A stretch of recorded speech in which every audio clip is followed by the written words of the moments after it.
public input. Ralph? I'll stand up so you guys can see me.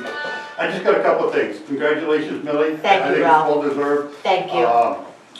I think the people of Littleton made the right decision there, because you're doing a great job, so. Well, thank you, Ralph. I appreciate that. Secondly, I want to say congratulations to Destination Imagination. Because you have the public first, I have to mention it, but I know you're probably going to discuss it a little bit later. My grandson is in Destination Imagination in Meredith. Oh, He's 7 years old, he's in the Meredith school down there, and he loves it. And congratulations on him donating to the Boys and Girls Club, I believe, for the donation. Thirdly, did anybody read the front page of the Manchester Union Leader yesterday? I have it. I didn't. Okay, I just want to mention it. They listed the top most costly schools in New Hampshire and the top least costly schools in New Hampshire. And I was really surprised to see Manchester was the least costliest school in New Hampshire at $16,000 per year per kid. Littleton High School was the seventh costliest at over $22,000 per kid.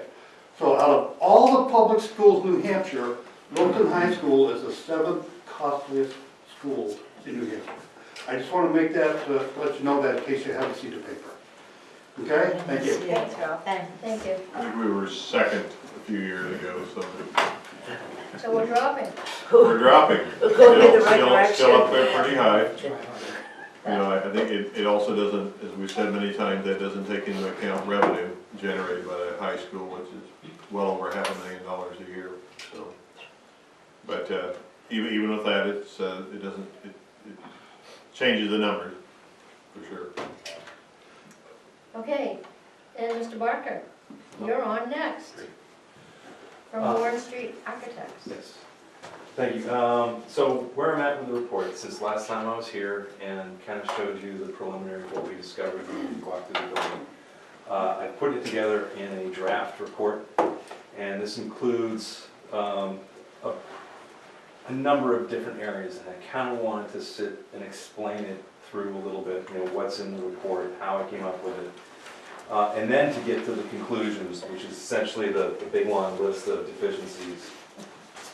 Also, Dr. Niles and I have been talking a little bit about, you know, what are the options going forward. And I've got three that in the report right now that I present, but I want to get some feedback, maybe turn into working sessions to really understand, you know, how far in depth to which of the options I should be looking at, because there's kind of a crossroads of where I could head with this. So this is for you. I didn't make multiple copies because it's still a draft. I wanted to kind of pass around one copy and get some feedback, and then hopefully wrap that up in the next week or two.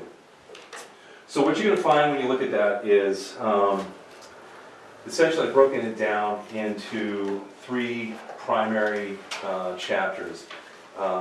First of all, starting out with the assumptions that we're going to be designing to state standards and to light new building safety codes. The next chapter is talking about the building needs, which is essentially this list here. And then talk about program needs. And program needs includes space needs, it includes you know, numbers of teaching stations, and I have a whole system that I go through in order to generate that.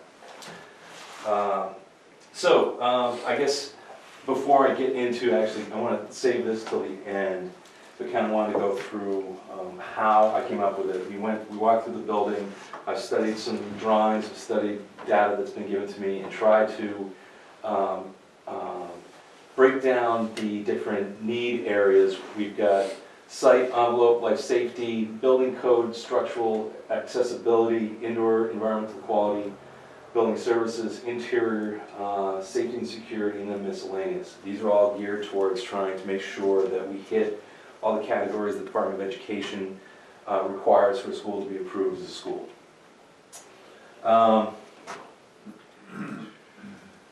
What I'm finding is that there's not a smoking gun here. There's not like, you know, the second floor is about to collapse, you need to vacate the building and build a new one right now. That's not happening. You know, there's some issues with it, there's problems with it, but it's not the smoking gun that's gonna say, you have to do something now.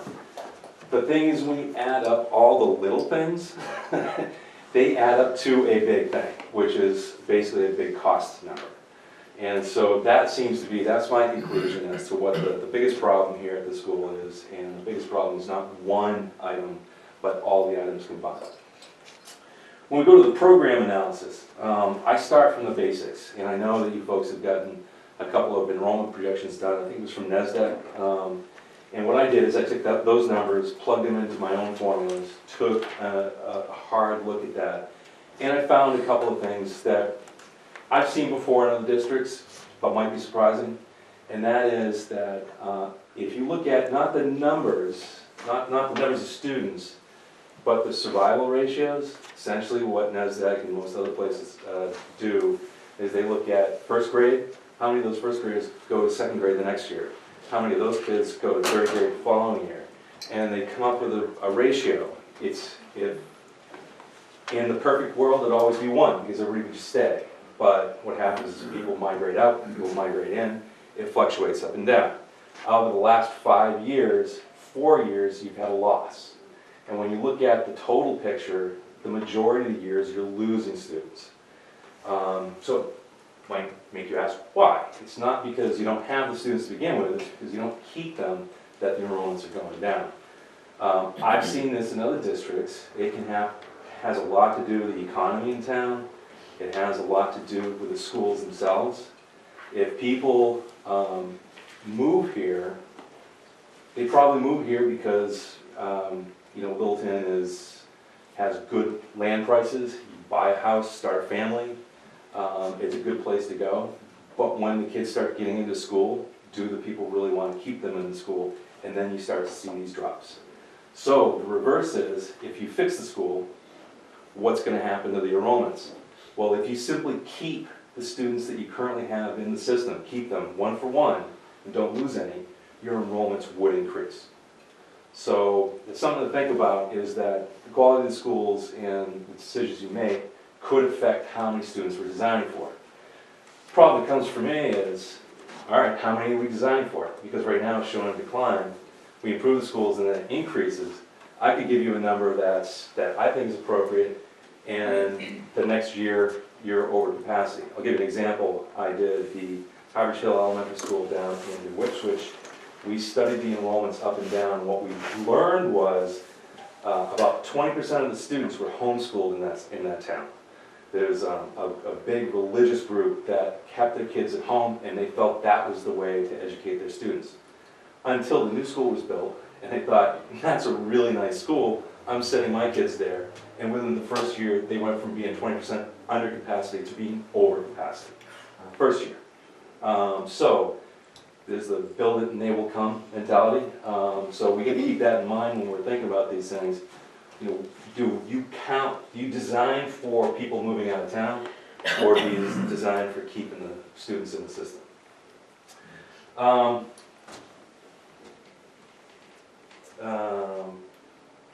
From that point, we go to what I call a curriculum analysis. We've established the number of students we're designing for. We look at the existing building to find out, how many students is it capable of holding. First thing I found out from an educational side, the classrooms, you've got plenty of classrooms. For the number of students you have, there's actually an overabundance of classrooms. May seem kind of odd because it may seem like some areas are tight. When you look at the core facilities, when I say core facilities, I mean the library, the gymnasium, the cafeteria, the offices, they're woefully undersized. The gymnasium is about half the size of what we would build new. The cafeteria is relatively small. And the library isn't a portable. So for my report, it doesn't exist at all. So you can see that from a space needs standpoint, it's not classroom space you need, but you desperately need core facility space. Those are hard to build because the gymnasium, it exists. We're going to double the size of it. How do you do that? It's buried inside the building, surrounded on almost 3 sides. Same thing for the cafeteria. The kitchen is undersized, how would you expand that? It's buried deeply inside the building.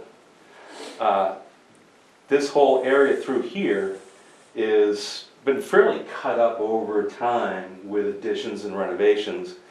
And where your administration is, way down over here. If I were designing a brand new building, I'd put the administration in the middle of the building, because if there is something happening, you want the administration in the middle of it. You want the entrance right where the administration is. Right now, the entrance kind of comes in off the corner here, but your visibility from there to what's going on in the rest of the building is pretty limited. So, the space needs analysis comes up with, you do need about 15,000 square feet of additional space. The difficulty, though, like I said, is how do you do that? We could add on to the gymnasium here, maybe even add a second stair so we can have the means of egress that we're looking for from the upstairs. There's a few things about that we could do. We'd have to look pretty carefully at the site to see that we could actually make it work. So with all that said, Dr. Noss and I were talking on the phone, and he asked that I prepare to talk about if the school board were to decide to start dealing with these issues one by one, what are the high priority ones, and how many years would it take to catch up with all those things. And I struggled with that. And the reason is that a lot of them are high priority. There's not too many issues that I would say are okay to leave for 10 years. There are a lot such as the fire alarm system, the mechanical ventilation and controls, the boilers, the phone system. These are all items that cost well over $100,000 each. So the first year alone, you're talking almost $2 million. It's about $1.7 million the first year. Then most of the rest, if I thought that it wasn't absolutely important to do this year, I spread it out over the next 5 years.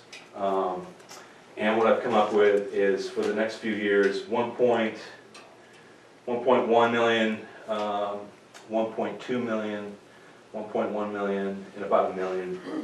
So we're talking about an average of about 1.3 million for the next 5 years. So that, that's what it is. It's somewhat inaccurate though, because if you said 1.3 million for the next 5 years, it's not going to buy 1.3 million for the next 5 years. For the last 10 years plus, we've seen an average of 1 to 2% inflation in construction costs. If you remember back at the financial collapse and the Great Recession, costs for construction went down and stayed down for a number of years in a row. And it was easy to estimate what construction costs were going to be. We could do an estimate one year, and it was the same one the next year, and actually pretty good for the year after that. Last year, Turner Construction, it's the biggest construction firm in the country, they put out a press release saying 2017 was a 5% increase. With everything we've been seeing in the headline news, I'm not believing that inflation is going to go back down, and in fact, I'm worried it's going to go up. So if we're expecting 5% a year for the next 5 years, 5 times 5, roughly 25% increase from the first year to the last year. So that 1.3 is going to turn into 2 million really, really quickly. So we're not talking about 1.3 per year. We're talking, well, this ends up being, if you add all these together, plus what I left out at this list was the addition. Any kind of space needs problem, I said we'll solve that in the future. So there's another $2.5 million worth of work that would be future construction that we haven't solved yet. There's also, I want to point out, several question marks. Up here in the site, there's bus and car separation.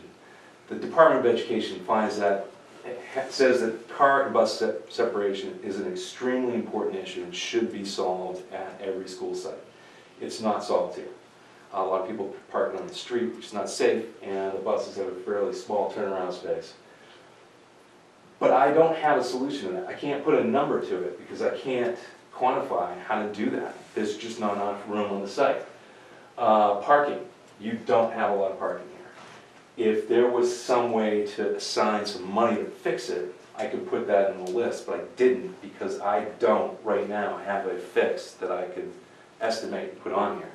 So when I say it's 1.3 million, there's still a lot of work on the site that I just don't have a solution, and therefore didn't put a number to it. So the number would be much, much higher than that.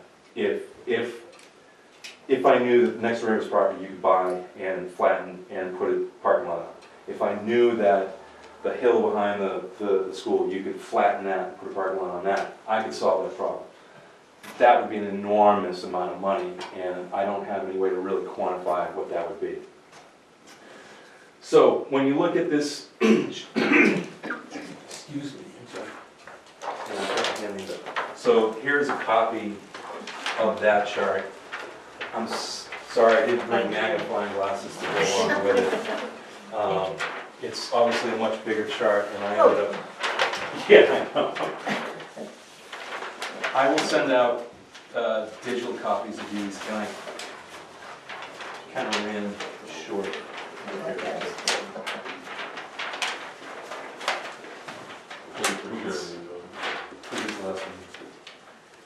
I can make more copies, and I get you digital copies tomorrow if need be.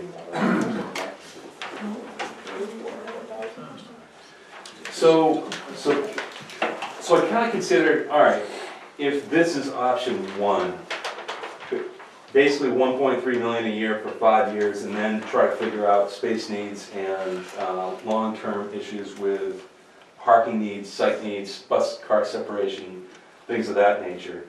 It puts you out at least 6 years, if not more than that, and still doesn't solve some of the problems on the site. And I'm estimating that at 8.2 million for today's dollars, but over 5 years, that could be a 30% increase, so you're really talking about 10 million plus. So second option, rather than spreading this out over 6 years,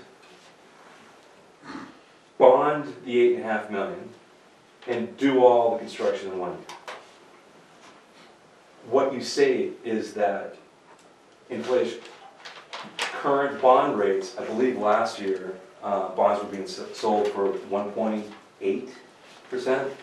A school project that just got passed last weekend was anticipating that it'd be somewhere between 2 and 2.5% when they finally sell their bond in June. So if you were to sell a bond and pay for this all in 1 year, you'd save the difference, 2.5% versus 5%, you'd save 2.5%. So the $8 million stays closer to $8 million. You do have some interest you have to pay over the 10, 15, 20 years of the bond, but it's kind of smart money because you're using the more valuable money, which is today's money, and letting letting future taxpayers pay for the interest, which is still less money than the inflation. There's problems with that option. What do you do with the students? Because all of these items affect all of the building. So there'd be a long period of pain as the work was being done. But hopefully, if we can fix it in 1 year, you'd have it all fixed. And after 1 year of disruption, have a school that's fixed and ready to use. You don't have to wait 5, 6, 7 years for the full, for the full build-up to be done. So it's less money. How much less? It's going to be closer to the 8.5 million. But again, you do have to pay some interest on that. The other thing too is that if you do it the spread out way, All right, so besides inflation, there's economy of scale. If we're doing, make an example of, all right, the lighting. We decide lighting is a high priority. We put in lighting. And then the next year, a little bit lower priority is ceilings. We put in a new ceiling grid. We're taking down the lighting we just put up to put up the ceiling grids and then putting the lighting back. So you're paying a good 5 to 10% more for the same work. So, you know, when I say that, you know, 10 million is sort of more of the target, I can't give you an exact number of what the inflation and the loss of economy of scale would be, but it would be a lot more. So if we were able to do this all at once, you would gain that economy of scale and not have to pay for things twice. Again, though, you know, the biggest problem with that is how to do it in a building that's occupied. So just for quick reference, on option 3 is to build a new school. Now that's obviously going to be a lot more money. If it's a, your current building is roughly 54,000 square feet. We know that it's about 10,000 square feet short of the program that we would like to see because of the core facilities. So if we're building, trying to use some round figures here, if we're building a 60,000 square foot new school at $200 a square foot, there's $12 million for the school itself. You also have site and soft costs, which until I get to analyze the site, I don't really know, but it could be as much as $1 million. So now you're up to 13 million. Soft costs can be as much as 20% or 25% of the cost of construction. So now you're at, what, another 3, so 16 million. And that's in today's figures. In a couple of years from now, when we actually get around to it, could be more than that, it could be. Could it be as much as 20 million? Yes. But compared to 8 if you do it all in 1 year, or 10 plus if you spread it out over 5 to 10 years, starts to put things in perspective. A bond on a new school that's, let's say it's 20 million, out over 20 years, it's $1 million a year, plus the interest, which if it's at 2.5% would be, what, another 200,000, or around 1.2 million a year, versus the 1.3 million a year for renovations. So those are the 3 basic options. There's, as you can see in the report, try to put as much data behind that as possible.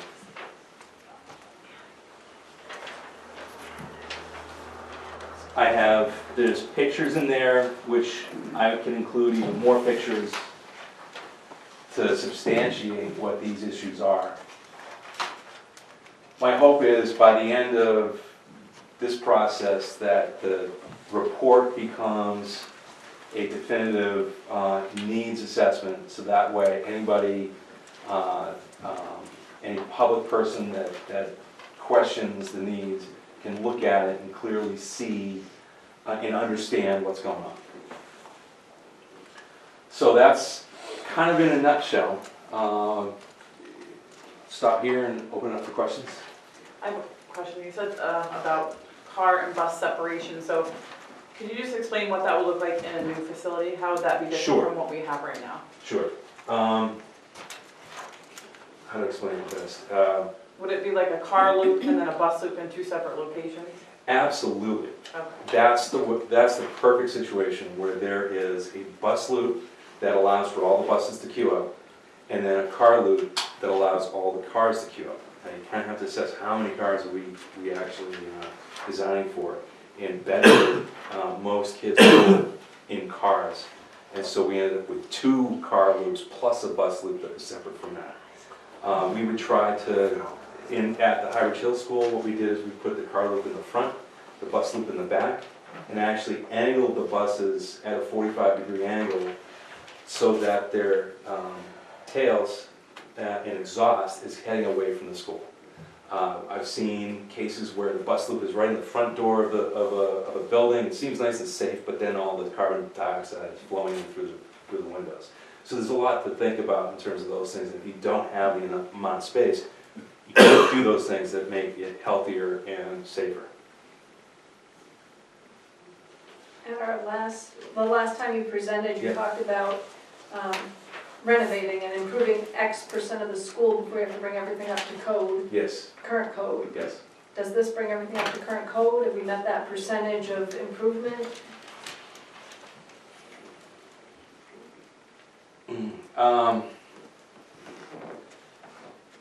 I included basically about $600,000 in structural improvements. So I included $115,000 for simply trying to get the second floor to stop shaking. That doesn't bring it up to current code though. Then there is wall condition and seismic activity I put way out in year 5. And also snow load capacity I put way out in year 5. And those are both $500,000, or $250,000. It's about $500,000 in structural repair. Now, is that enough to repair everything and bring it up to current codes? Right now, it's just my best guess. The stairs, I remember you mentioning the stairs Yeah. alone were very costly. Yes. Yeah. So basically, you've got the stairwell itself that you have to build, and then the stairs themselves that goes into it. Just the space and square footage of it ends up being pretty costly. Is that in this plan? Yes. And it doesn't move the building from the main road. Right, once you've done bringing this up to code, it still is located where it's located, and can't change that. You still have the problem, I'm sorry, Ralph raised his hand. Just a quick question. If you were to redo this $8 or $10 million on this building, Yeah. what's the life expectancy of this building compared to the life expectancy of the new building? Great question, because if you put in $8 million into this building, you would still have components that are 20, 30, 40 years old. And those components would eventually need fixing and need changing. And so this number wouldn't just stop after you've done it, it would continue on. Now in a new school, the day it opens, everything's brand new, but within a day it starts to wear. And so certain things like vinyl tile that wears out in 10 years that would need to be fixed. The carpet would wear out in probably 8 years, and that would need to be fixed. So even a new school would have maintenance, but it would be a fraction of what this school would be if you were to do the $8 million renovation. And the other part to that too is operating costs. This school has very little insulation. I think I've got a great picture of it here someplace where you look at it, there's a block on the interior, brick on the exterior, and there's a window that's no more than 1 inch wide with a single pane glazing. Most of the windows are single pane. The R value on that is little to nothing. I mean, we're talking, 2 or 3. If in a new school building, R value on that wall would be like 20. And so it's many times more energy efficient. Your cost for operating a new school would be a fraction of what the cost of I operating wanted a you new to school. say that. Even after renovating. So this is just gonna fix the problems with it, it's not gonna upgrade the school to practically a brand new school? No, No. no. You're right.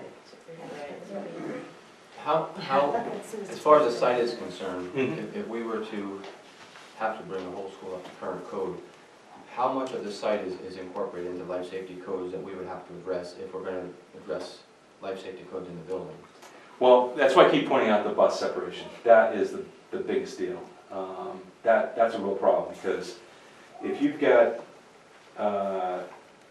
buses and cars crossing each other, there's a reaction by the kids if they see their parent to go running out to jump in the car.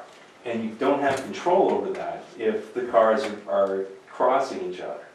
So what we talked about earlier, if you get 2 separate loops, you have more of an opportunity to control that.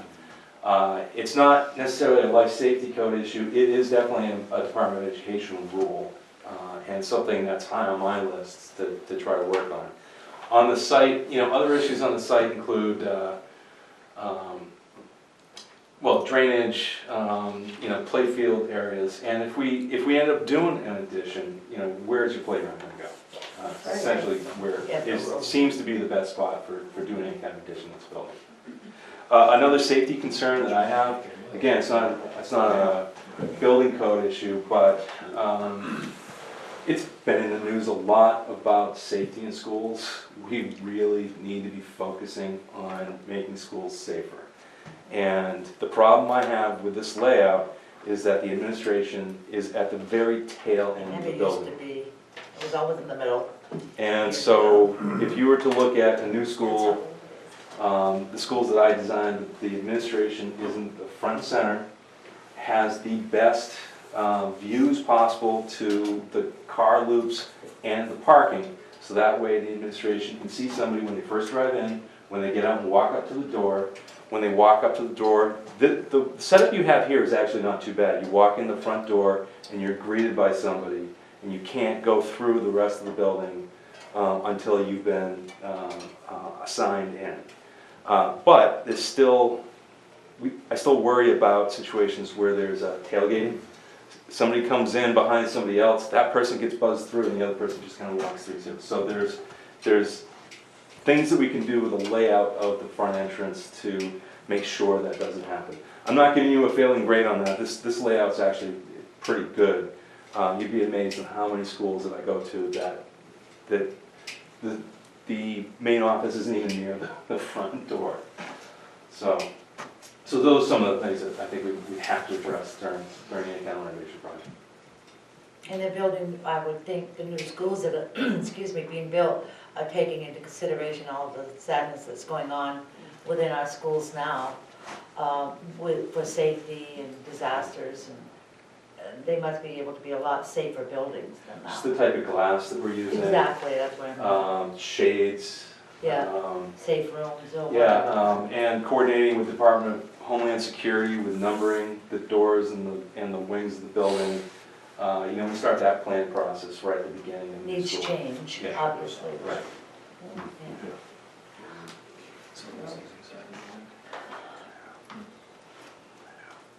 So I guess I'm looking for some feedback on where to go from that. There was no epiphanies that I had in looking at this building in terms of, you know, can we, you know, flatten this and rebuild it over here or something like that, because there simply isn't a lot of room. And honestly, you know, usually what I look at is, when I'm doing the programming study, if I see an area in the program that's deficient, and at the same time is deficient in terms of structure, it makes a lot of sense to demolish or change that area, because we already know we need to. What you don't want to do is have an area that's fine in terms of how it functions, and then destroy it because you want to build it new some other way. And the problem here is that what's the most deficient in your building is this section here, not this section here, which is the one that's structurally compromised. So it's not overlapping. I'm not finding that smoking gun that if these classrooms were all 500 square feet, no brainer, knock this down and build it new. That's not the way it is. So when you get done taking down all the sections of the building that you don't like,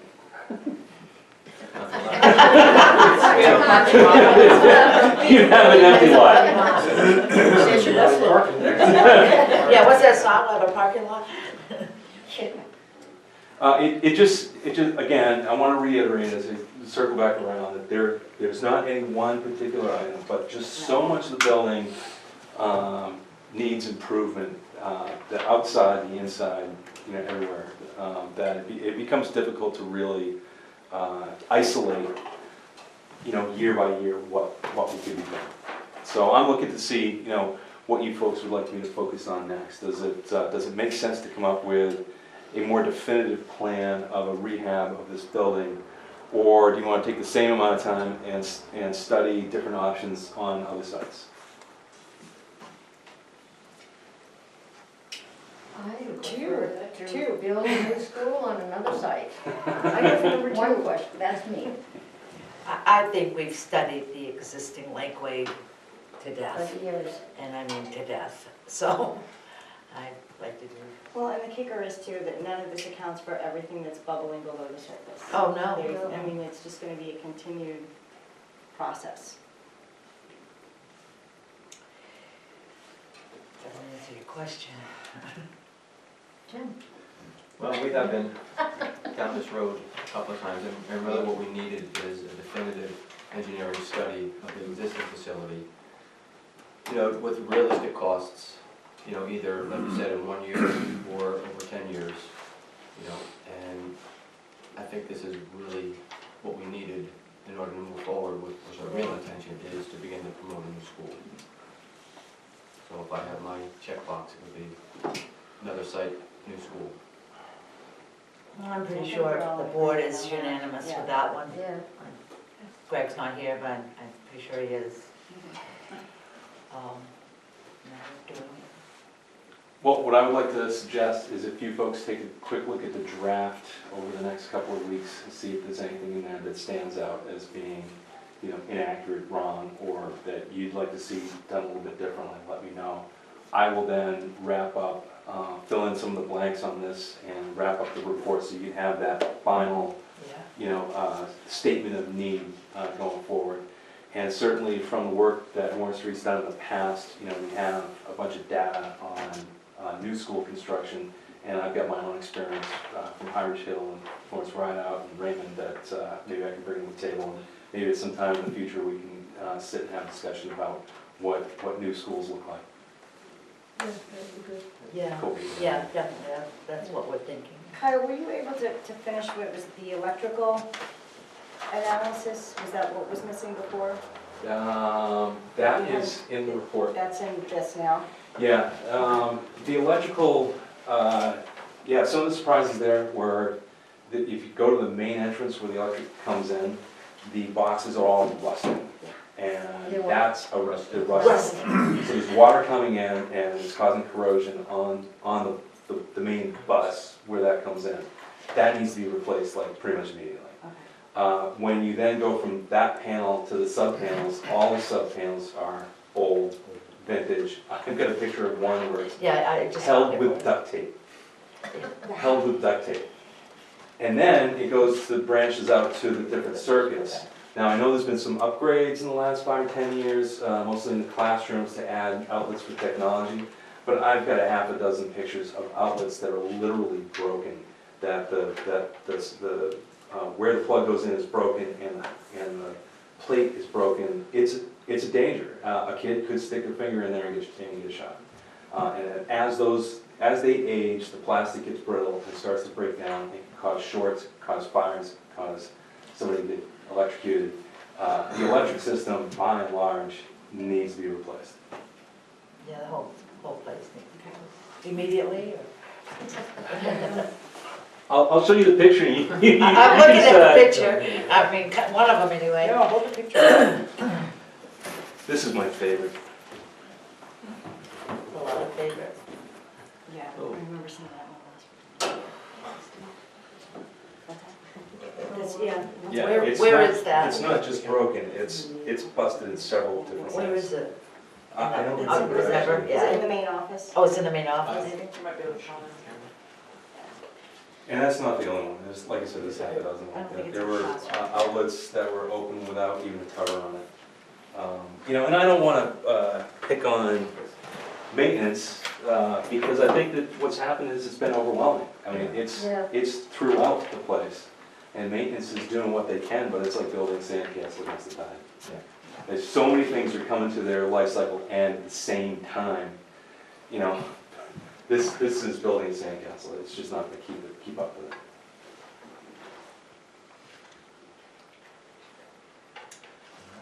All right. Thank you very much. Yeah. you. I think it was Yeah, good. thank you.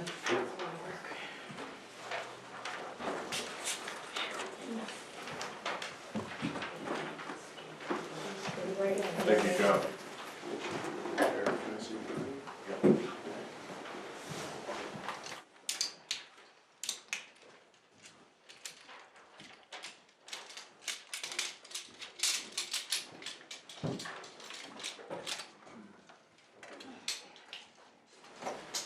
hear a lot of sighs. I feel bad. Yeah, it's- No, don't feel bad. Oh, no, It's, no, what you've done is invaluable to us, I mean, much needed. Yeah.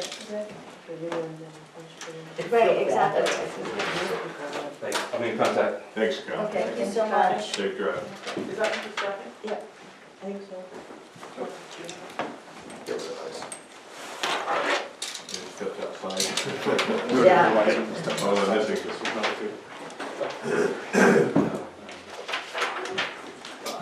It wouldn't take you long to realize Yes. Thank you.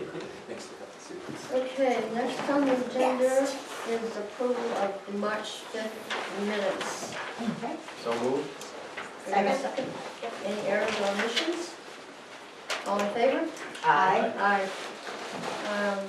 The manifests are going around, they're all signed. The treasurer's report, Okay, treasurer's report, you have in front of you? Okay, everything looks good. There is one notable thing, the QSCD federal reimbursement. Okay, and because of sequestration, which has taken place in Washington, you know, going back a few years, the percentage rate is going down, so we're going to be getting less. that's money.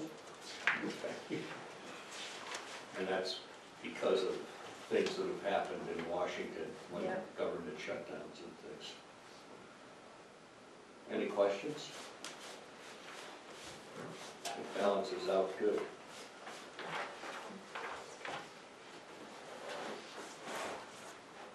Okay,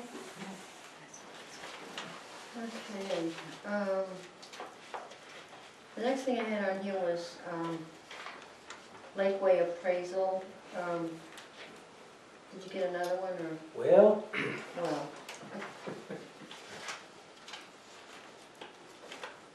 given some of the names that were presented to me, I contacted the folks down in Haverhill, who are way too busy with tax work and have other work backed up beyond that, so they don't even want to think about providing a quote until summer. Yeah, well, the other person you talked to before is out of the country till June. Until June. So Can that's- Michael wait until he gets back and see what he has to say? I did contact the folks over in Danville, Mm-hmm. and they're not interested in commercial work, they only It's do a big residential job. work. Mhm. And let's see, then, was it Bedford was the other one, and I've not gotten a response to emails or voicemails, Okay. Okay. Just gonna have to wait. so I have no new news. Okay. Then we have report of appropriations, Ashley voted the MS 22. We've all signed that, I think. Also, Yep. Mr. Cook. And all the other reports that are required, the certified votes and the copies of the ballots, all the other information has been uploaded to the DRA website now. So Okay. the 22 is the last piece. Okay. All right. The other item we had, excuse me,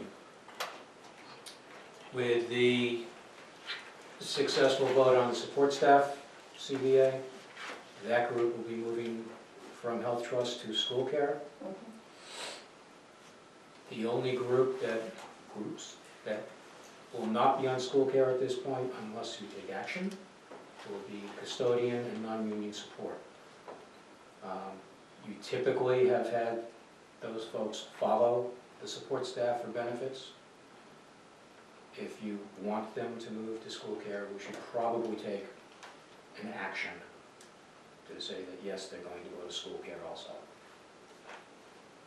So it's the custodians and who else? Custodians, non-union support, so that's our administrative support in this building, psychologist, and I guess she's with the professional staff, but speech assistants, and those kinds of folks. I think it would be appropriate to have a motion that Yeah, I'd like to make a motion that we move all non-contracted groups into the school care pool to follow the agreement on the support staff. Second. All in favor? Aye. Aye. Motion carries. Okay. I think the next item on the agenda is the new website update. Who's gonna talk about that?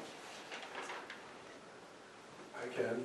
It's on my report. I didn't ask to be special and put on another section. You are special.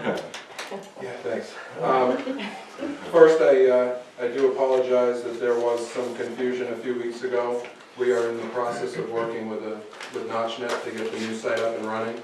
And they had shared with us the SAU84.org site for administration to look at and give some feedback. The good news is Google is already picking it up for people that were searching for it. And it actually superseded, when you search for it, it came up before littletonschools.org did. So some of the public was clicking on that site, seeing the new stuff, but it wasn't linked to our calendar. It didn't have all the same things on there yet. So I do apologize. It has since been turned off by NotchNet, so that if you do go to that site now, it tells you that it's temporarily under construction, and that it redirects you with a link to the Littleton School site. So our plan was to release it as soon as possible. However, after talk with administration and not having a school page for every school, we feel it's best to wait until every school has a site. Because currently, if you click on Lakeway, what you get on the current site and the new site is the same thing. It's a Google map with Crystal's name, Eric's name, and a telephone number. And that's not what we want our public to see. So I have worked with NotchNet. I don't have an ETA yet. Crystal provided a list of things that she would like to see on the Lakeway site for them to start with. They have that. They just haven't given us an ETA as to how quickly they can have that up and running. So, but I do apologize for the confusion, especially the week before the vote. So we're gonna get this all finished before it's live. We think, and then you got your opinion as well, I mean, we just think it's easier to teach the public one website instead of, roll it now and then teach them something new a month from now. That's right. So. And Dale, if you think it will be ready for the 18-19 start of school year? Absolutely, yeah. That's the long term, like, the longest time would be the start of next school year. We want it sooner than that. We're just kind of working with them. They were under the impression that we were in a two-phase plan. Phase one was to bring over what we currently had, release that with a new design, and then do the school pages in phase two, which was going to be done over the summer because of the time that goes into it. So they were a little uncertain of our direction. So, but I will update as soon as I have a definitive ETA as to when they'll have all the school pages done so that the whole site will be live. Well, to my way of thinking, I think it should all be done before it's even live. And it's to everybody's satisfaction. Yeah, do it once. Yeah. Fine. Anybody else want to throw any comments in? I agree. Yeah. I think Jim does too. I do. Okay, we have an Adidas update. We do. We have purchased middle school soccer uniforms and middle school basketball uniforms for our girls and boys teams from the $5,000. And we've purchased, using the 35% discount, we purchased our girls varsity basketball uniforms. And teams have purchased varsity basketball shooting shirts, middle school basketball boys basketball shooting shirts, and varsity baseball warm-up shirts. So those were student purchase, but with a discount so that they could benefit from that contract. So all seems well, sharp-looking uniforms. Do we have a, what kind of uniforms we buy every year? Is that a plan? Like a rotation. Rotation of uniforms? Most of the core teams were on a 6-year, maybe 7-year rotation depending. Any questions from the board? No, I was, Not yet. yeah, I was just concerned about the billing and we were getting what we signed up for with the contract. And, you know, trying to see if it was working. It's working. Good, okay. That's all I need. Okay. Special education report, Kelly. So enrollment is pretty consistent. As of today, we have 126 identified students. Last month we had 125. Just a couple updates. The alt assessment, state assessment called Dynamic Learning Maps. The window is open for that. We have just one student participating in that assessment this year. We started to do some planning for extended school year needs, and we'll be looking to post those positions at one of the April meetings. What the needs will be for that. And then our hope is to utilize some of the time for the March 30th PD day to have the case managers look at their student files based on the compliance checklist that the DOE uses to monitor schools to make sure that they're doing what they should be doing. So we typically try to have the case managers do this at some point every year, just to, as a checks and balance for their files. So. Okay. How long does that usually take? For each file, it could take upwards of an hour if you were really thorough to look for all the the components of the checklist. It's pretty detailed, so they won't do every one of their files, but it just gives them a sampling to make sure that they're keeping their files in order. And Crystal and Eric and I also monitor that too. Okay. And that's all I have. Can share any questions. Jennifer.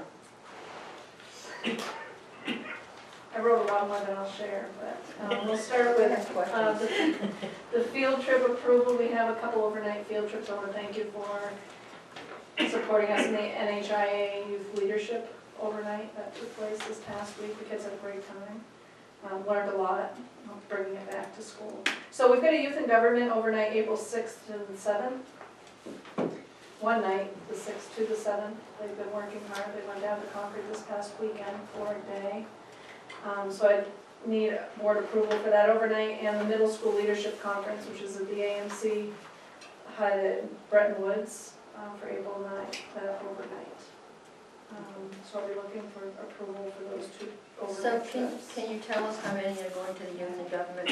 Youth and government, right now it's 4 with the 2 advisors. And the middle school leadership conference, we're able to take about 12 students. I don't know whether all of them will be in attendance, but we can take up to 12. That's something we do have We do done these in the every, past. we do both of these every year. Yeah, I thought they sounded Yeah. familiar. Okay. Both of these every year. And travel is okay? Travel is okay. We actually were able to, for the youth and government trip this past weekend, Groveton stopped and picked our kids up, so we split the bus cost.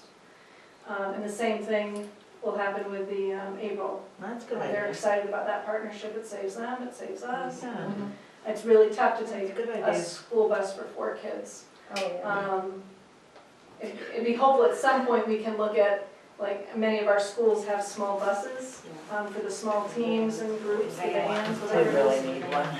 Because the bus trips are expensive. Short distances are, you know, I Yeah. don't think I've seen anything much less than $300 to Mount Washington Hotel.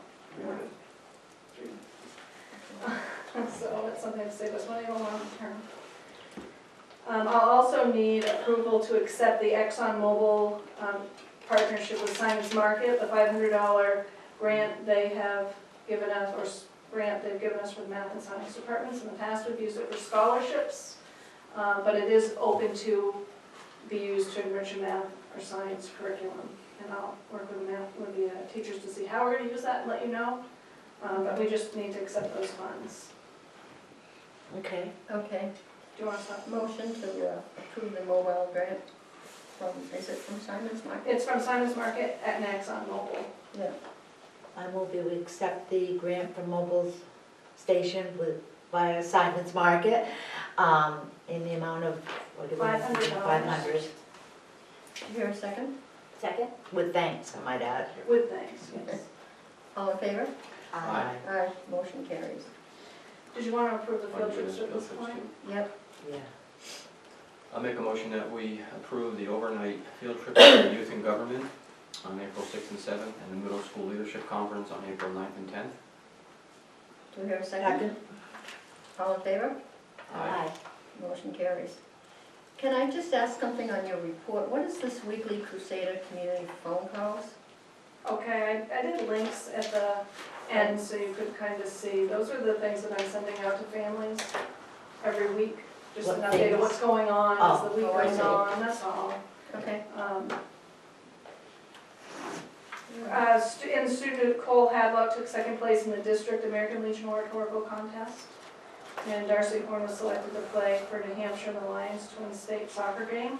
Oh, that's So we okay, can that's celebrate our great. kids. Congratulations to her. I'm going to skip a little bit, but ahead to the Learn program under student learning. We shifted the Learn program, we talked about that, doing a day session. After February vacation, it became the only session, 12 to 3 in essence. After school, all the students are attending at that time so that we can have administrative support for some of the challenges that instructors after school had.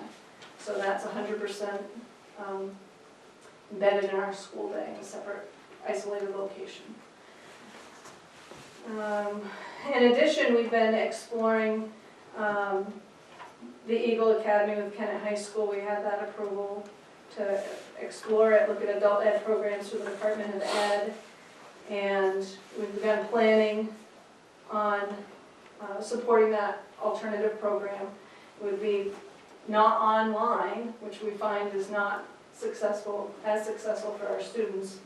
It would include direct instruction as a program platform as opposed to online.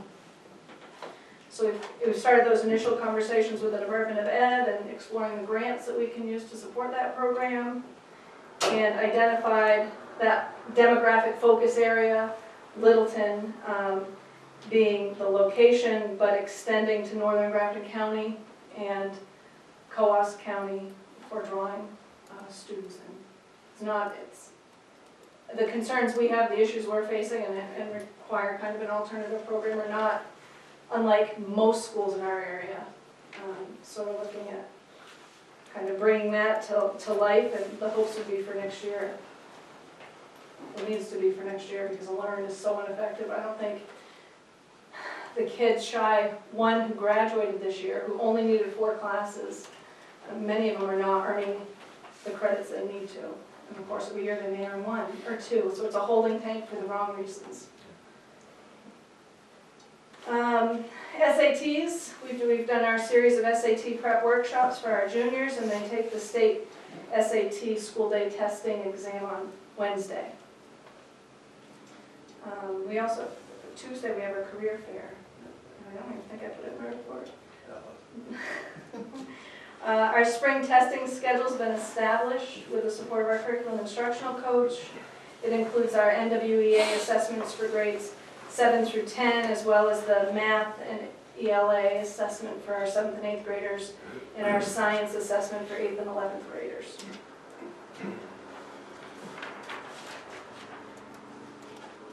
We've sent out our perfect attendance letters for first semester to Gavin Lewis, Isabel Horsch, Spencer Stevens, and Justin Santoro. And Horace Mann gave a Kindle Fire. We drew for a Kindle Fire among those students, and Isabel received that generous donation from Horace Mann. We've outlined the remaining community collaboratives. March 22nd is that's this Thursday. Next Learning Community Collaborative focusing on learning resources, and a program of study tutorial for families as students start looking at courses for next year. So I'll have that Thursday evening. And I think that's all. We did put you'll see it, I don't know whether it's on Channel 2 or not, an EASC overview, so that the community knows what that process is all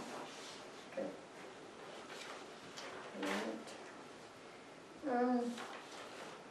Anything else, Jen? Not unless you have anything to talk about. Any questions about the report? Other than There he is. Just in time. Just in time. I know, I just saw his name and I go, Very good I'm looking timing. around, where is he? How'd you do that, Al? We know your time's important now, you've got it down to a science, I'll tell you. Am I really on?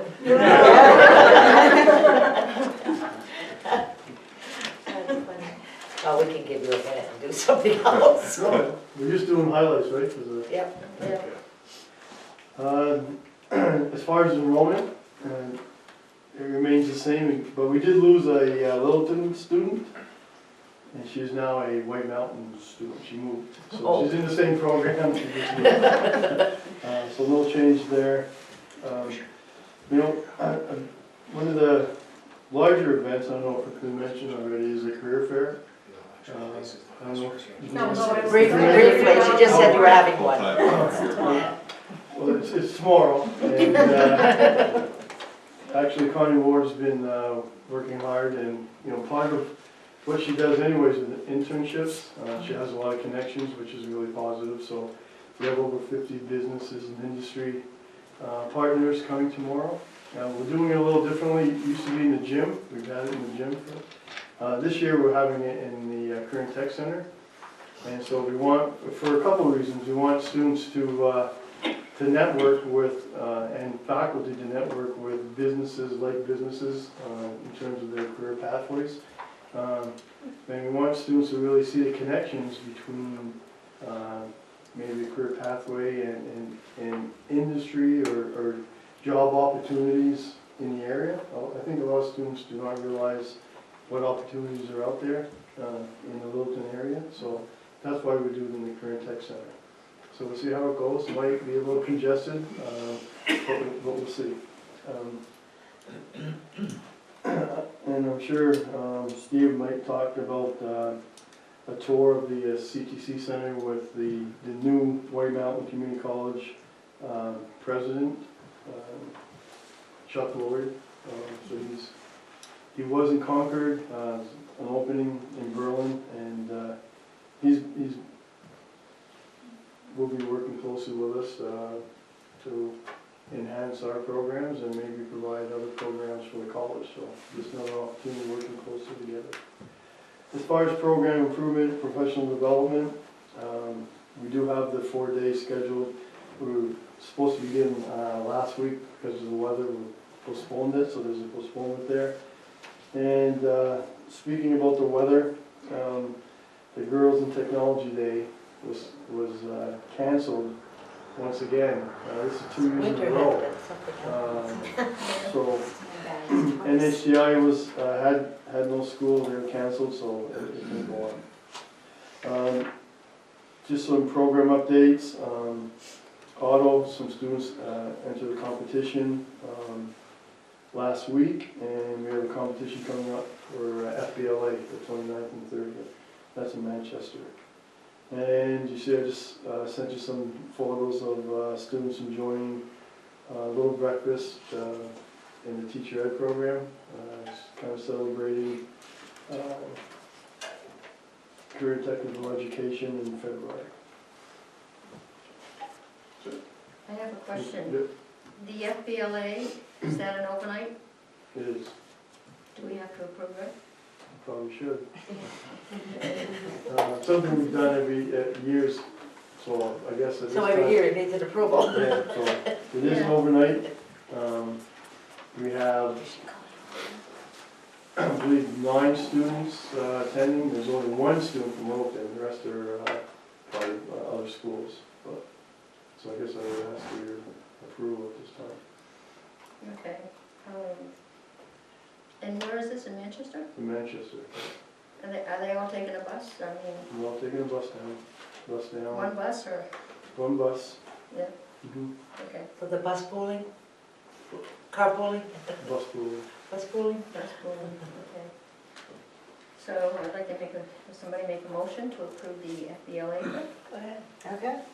Make a motion to approve the FBLA state competition for March 29th and 30th as an overnight for one student from the CTC Center. Second. All in favor? Aye. Aye, motion carries. Thank you. Okay. So Dale, do you have some more reporting to do? Sure. Pretty important. Yeah. First, we had a facilities committee meeting on the 9th. I thought it was very good, and the conversations that came out of it with kind of where we want to go with our buildings. So thanks to Ann and Jim for being able to attend. As you see there, I just listed some different things that we talked about at that meeting in the buildings. So with Lakeway, which I had tried to get a hold of Kyle before he came tonight to get the dollar figure, but it must be in that report of an estimate to replace all the doors at Lakeway for fire code, which there's 78 doors that need replacement.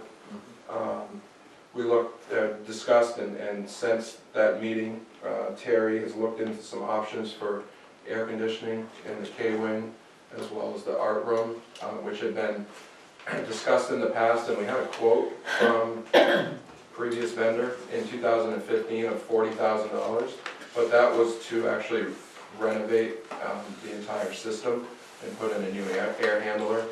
What we've looked at for a temporary solution are individual classroom air conditioners at like $600 a piece. So probably $5,000 with the electrical upgrades that would need to be done to house those. Lakeway had the Homeland Security visit completed on February 23rd, which is the same one that was done at the high school back in December.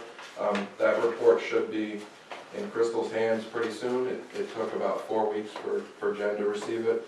The one compliment, which kind of coincides with what Kyle said, is the one thing he liked about Lakeway was the entrance, where how people are kind of housed in that waiting tank.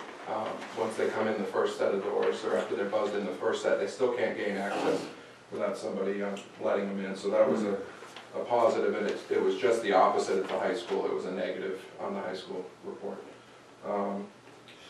Steve, myself, Chief Mercieri started discussion with the storage of the second floor at the academy and what next steps were going to be. From that facilities meeting, Kelly had asked about doing a Homeland Security visit for the academy as well, which it's in the works. There's no specific date or time yet, but they're pretty good about establishing it within the next month or so. Looked at the current storage areas at the high school, found a few things that we could look at and organize a little better, which would be a plan for the summer projects. Boiler update, the high school, the one that's down, the facilities committee saw that there was 2 quotes. One to replace the cast iron piece that's cracked is $5,600. A replacement boiler, which the boiler is only 15 years old, so not a recommendation of mine, would be $51,000. Chimney draft issues, which we've dealt with the whole winter. The quote that we received to install a power venter on the chimney without having to redesign and rebuild our entire chimney, you saw the quote there, is $33,000. On the 13th, so last Tuesday, around 9:40, the smoke alarms went off in the school. The boiler, because of the exhaust and what everybody tells me, and I'm not going to pretend to even know, but because of the barometric pressure from the storm, forced the smoke back inside the chimney, which came back into the boiler room, which then came back out to exhaust in the boiler room. So the fire department was there until about midnight, pushing the smoke out of the building. So it's a need because of the consistent issues that you're going to have with that moving forward. I left the 5-year plan in there, and I'll plan on leaving that in there. That's for you guys to see, any updates. If you go into it, you'd see that over the weekend I kind of tried to prioritize from our meeting and highlight things. Technology side, Matt and I took a conference call today with a company. We actually looked at Power School as well, but we're looking for an electronic registration process for parents as well as guidance, so that instead of the parents having to fill out 11 forms every year, they can, it syncs with Power School. They would go in, do all their updates electronically. We would do some orientation nights for people that don't have the ability to do that. And, you know, the time that it would save, and I'm only going to speak from the high school perspective, but Katie, our guidance secretary, is still touching start of year paperwork, and we're in March. So, like, it's still in her hands because of the quantity that we do through paper. So, cost-wise and time-wise, to me, it's a no-brainer, but we'll figure out, you know, if we can validate, you know, how much money it would save. Not to mention the copies that we send home. The Rave mobile app, which is replacing CopSync, we've talked about that. That's almost ready to go. Working on setting up a tutorial for staff and how to install it. We worked with the fire department, the police department, Public Works, and Grafton County to make sure that it would be compatible with what we currently had. And then we already talked about the website updates. The last thing from the sports side, I'd like to recognize the 4 kids from the girls basketball team that received all-state nominations or selections. Lainey Hadlock was selected to first team all-state. Lexi Walker and Madison Dumont were second team all-state, and Jasmine Brown was honorable mention all-state. Good for them. A question on the update of CopSync, is that going to cost us money? It's the same price. Same price? Same price.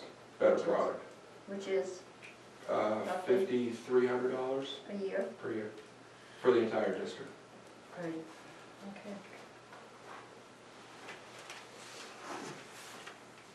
okay. And have you decided about the boiler and the chimney? Have I decided? Or somebody? Can I write the check? I mean, I'll decide today. I think the boiler section should be replaced. I don't think you need a new, I don't think a boiler, No, replacing a that's what I boiler. would think, is we'd spend the $5,600. Right. Yep. But the power venter is tested. It is approved or authorized by Yetton Associates, who did the original engineering of the new building and the chimney. They're in support of that.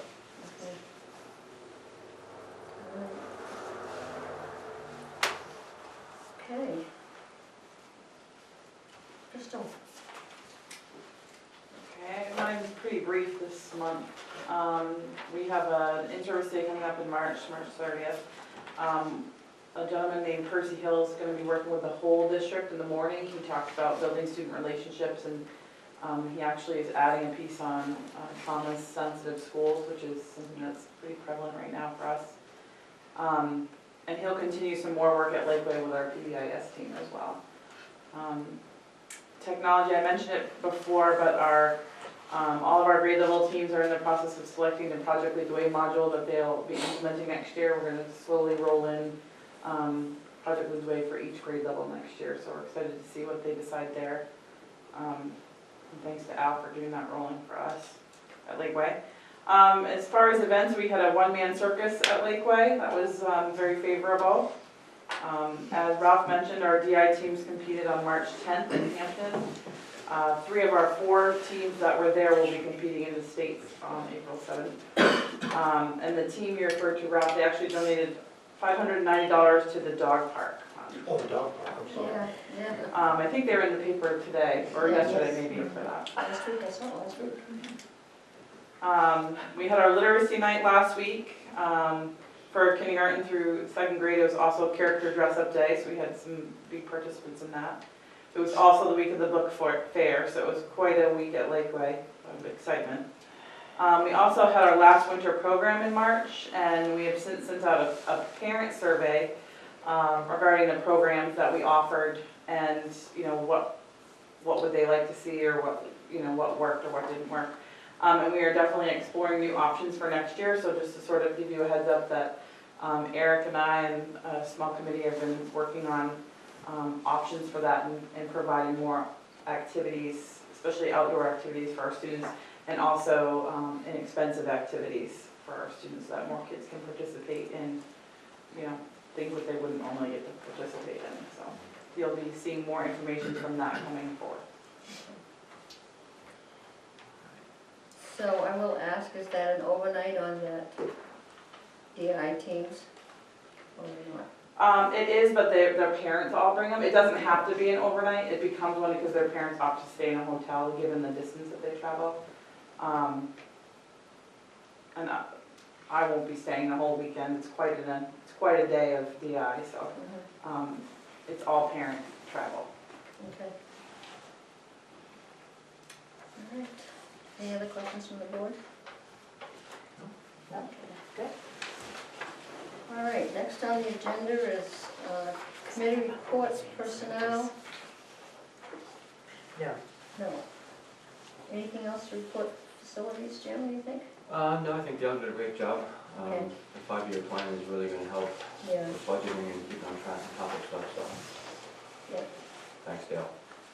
Thank you. Okay, policies, we need to do a second read on policy IGE, which is parental objections to specific course material. Policy IHAK, which is character and citizenship education. And there's one more, I think. IHAM, which is... Health education and exemption from instruction. Okay. So who wants to make a motion and for second read and adoption? Has everybody had a chance to review it? I'd like to make a motion to accept policies IGE, IHAK, and IHAM for a second read and adoption. Second? All in favor? Aye. Motion carries. Okay, superintendent's report. Okay, I'll keep this pretty brief. Did want to, after Kyle being here, just a few comments there. I think that, again, gave us some hard numbers, some deficiencies that were identified. Definitely gives us something to take to the community in the conversations that we'll have going forward with what needs to happen at Lakeway. So I'm glad that that is moving along well. A few other things of note. I sent the board a little, I thought, a pretty well written, concise, non-political article, at least about Senate Bill 193. Showed, I think, different viewpoints on that particular bill, which again would set up some voucher type systems for students, and I hope that if didn't get a chance to read that, take a look at it. I need to share it with my ad staff as well, but it's an interesting read, I think, and again gives some different perspectives. The bill's still in process, and one that's got certainly a lot of attention this year, this year, and I think that people definitely need to let elected reps know how they feel about that. It does have the potential to reduce funding for public schools, so certainly it has implications for us as well as other public schools. Al mentioned White Mountain Community College and Chuck Lloyd. I think the last time we met, I mentioned I'd met with him and he was coming here, and that he did. Had a chance to tour the building and the CTC and see parts of it that he hadn't seen before. But again, I just to say that I think there's a tremendous opportunities there for much closer relationships than what now exists, and for us to share programs and some other things going forward, I hope, and again for the sole purpose of expanding opportunities for kids. School safety grants, haven't heard back the status of the other grants that I submitted. So we'll wait and hear how those grants fared when the committee meets. Did want to comment on enrollment. I did the quick math. We're now 701 students. I'm only commenting on this because I think there was some questions during some of our delivery sessions. Oh, how many students do you have? We heard this, I heard that, and I heard that, and well, that's true. And I think that, again, it was a great question to be asked. I certainly think it's sometimes it's kind of strange when we throw different numbers around, but the numbers that we have at any one given day varies. Back in September, we had 931. In January, had 711. The quick math on the numbers today, 701. Not unusual. Students come, students go. Fact is that enrollment does fluctuate. And I think that's indicative of a number of things, including the fact that we have, again, students and families that do move. And that again has its own set of educational challenges for those students and families, and certainly the schools as well.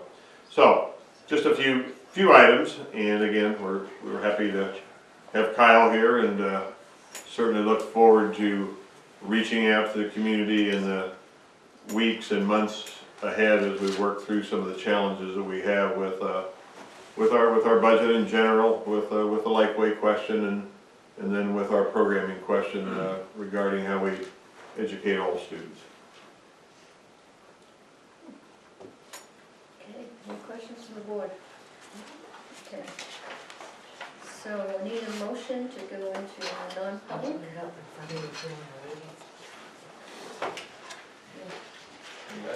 Yeah. Oh, All right.